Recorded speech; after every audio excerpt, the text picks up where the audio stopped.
Nakatulong ang lahat ng mga ulat at hinaing ninyo sa isumbong na Pangulo. Ang inyong pagbabantay at pakikialam sa pamahalaan ay ang susi sa paglaban sa katiwalian. Ang reforma sa DPWH ay nagsimula na. Nagpasok tayo ng mga bagong graduate kasama ang mga tuwid at maasahang mga job order at contract of service.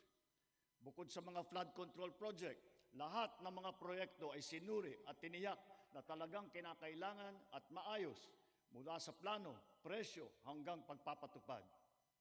Para walang overpricing, sinigurado natin na ang mga materyales ay ayon sa presyo sa merkado.